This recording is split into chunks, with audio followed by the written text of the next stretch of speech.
Kau minum arak? Ini bukan arak. Kau takkan tak tahu yang arak ni haram? Aku dah kata ini bukan arak. Bohong. Tu botol tu macam botol arak.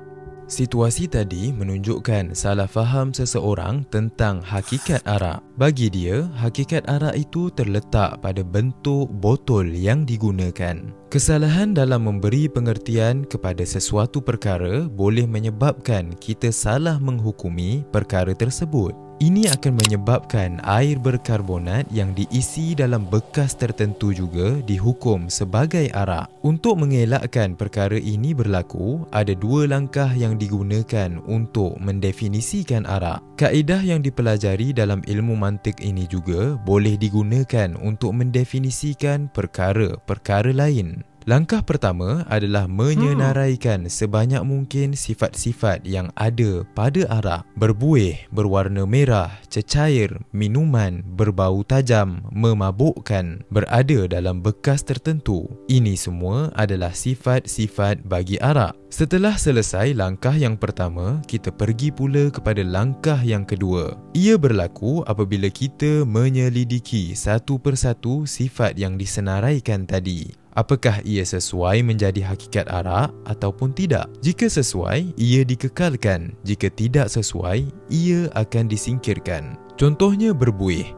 Apakah berbuih boleh menjadi hakikat arak? Untuk menjawab soalan ini, kita perlu bertanya, adakah semua arak pasti berbuih? Jika terdapat arak yang tidak berbuih, maka buih tidak dapat menjadi hakikat arak. Begitu juga dengan bentuk botol yang tertentu. Jika ada minuman selain arak yang boleh terdapat dalam bekas tersebut, ataupun kita dapat membayangkan arak tanpa menggunakan bekas tersebut, maka ia tidak dapat dijadikan hakikat bagi arak. Kedua-dua sifat ini akan disingkirkan daripada takrifan hakikatnya. Setelah sifat-sifat yang tidak dapat menjadi hakikat arak ini disingkirkan, kita akan mendapat hakikat sebenar bagi arak, iaitu minuman yang memabukkan. Maka salahlah jika kita mengatakan bahawa air berkarbonat yang terdapat dalam bekas tertentu adalah arak. Kerana minuman itu tidak memabukkan, dan minuman yang tidak memabukkan bukanlah arak. Walau bagaimanapun, hukum haram pada minuman yang berada dalam bekas tadi mungkin berlaku kerana mengambil kira faktor yang lain,